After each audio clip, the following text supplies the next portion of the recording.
Pathanamthitta collectorate കെട്ടിടത്തിൽ പൂച്ച കുടുങ്ങി. കളക്ട്രേറ്റിലെ 4ാം നിലയിലെ റൂഫ് ടോപ്പിലാണ് പൂച്ച കുടുങ്ങിയത്. ഫയർഫോഴ്സ് പൂച്ചയെ സാഹസികമായി പുറത്തെടുക്കുന്ന ദൃശ്യങ്ങൾ പുറത്തുവന്നിട്ടുണ്ട്. ആ ദൃശ്യങ്ങളിലേക്ക് ആദ്യം.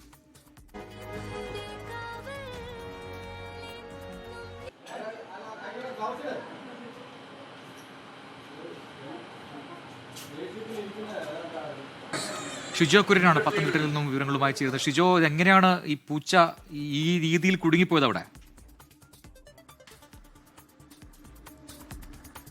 പ്രജിൻ, കഴിഞ്ഞ കുറച്ച് ദിവസങ്ങളായിട്ട് പത്തനംതിട്ട കളക്ടറേറ്റിന്റെ പരിസരത്ത് ഒരു തള്ളപ്പൂച്ചയും 3-4 കുഞ്ഞുങ്ങളും ഒക്കെ ഉണ്ട്. ഇന്നലെ രാവിലെ 9 മണിയോടുകൂടിയാണ് അതിലൊരു കുഞ്ഞ പൂച്ച പത്തനംതിട്ട കളക്ടറേറ്റിന്റെ 4ാം നിലയിലുള്ള വരാന്തയോട് ചേർന്നുള്ള പില്ലറുകൾക്കിടയിലെ വിടവിലേക്ക് കുടുങ്ങിയത്. അത് അതുവഴി ഇങ്ങനെ നടന്നു പോയപ്പോൾ അറിയാതെ എന്തോ ആ പില്ലറുകൾക്കിടയിൽ കുടുങ്ങിയതാണ്. പിന്നീട് അവിടെ വന്ന് രാവിലെ 9 മണിയോടുകൂടി കളക്ടറേറ്റിലെത്തിയ സെക്യൂരിറ്റി ജീവനക്കാരനാണ് ഈ പൂച്ചയുടെ കരച്ചിൽ ശ്രദ്ധിച്ചത്. ഇത് ഈ വിടവിനിടയിൽ നിന്ന് അങ്ങനെ കരയുകയായിരുന്നു. പിന്നീട് ഫയർഫോഴ്സിനെ ഉടൻ തന്നെ വിവരം അറിയിച്ചു. 9:30 തന്നെ ഫയർഫോഴ്സ് കളക്ടറേറ്റിലേക്ക് വരികയും ഈ പൂച്ചയെ രക്ഷപ്പെടുത്താൻ ശ്രമങ്ങൾ തുടരുകയും ചെയ്തു. അങ്ങനെ അതിസാഹസികമായിട്ട് ഈ പില്ലറുകൾക്കിടയിലെ വിടവിൽ നിന്ന് പൂച്ചയെ പുറത്തേക്ക് എത്തിച്ചു.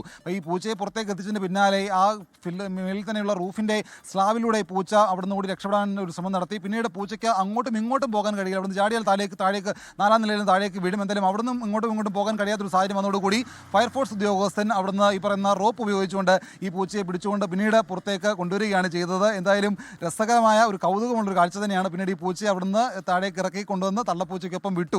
എന്തായാലും അങ്ങേയറ്റം രസകരമായുള്ള സംഭവമാണ്. ഇന്നലെ രാവിലെ 9 മണിയോടുകൂടിയാണ് പത്തനംതിട്ട കളക്ടറേറ്റിന്റെ 4ാം നിലയിലുള്ള പില്ലറുകൾക്കിടയിലെ വിടവിൽ ഒരു കുഞ്ഞ പൂച്ച കുടുങ്ങിയത്.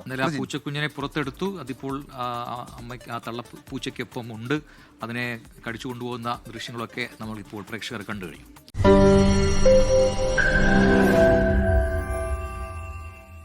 ലോകത്തെവിടെയായാലും ഏത് സമയത്തും 24 വാർത്തകളും ഓഗ്മെന്റഡ് റിയാലിറ്റി പാക്കേജുകളും എക്സ്പ്ലെയിനറുകളും വിശദമായി കാണാൻ ഞങ്ങളുടെ യൂട്യൂബ് ചാനൽ നിങ്ങൾക്ക് സബ്സ്ക്രൈബ് ചെയ്യാം.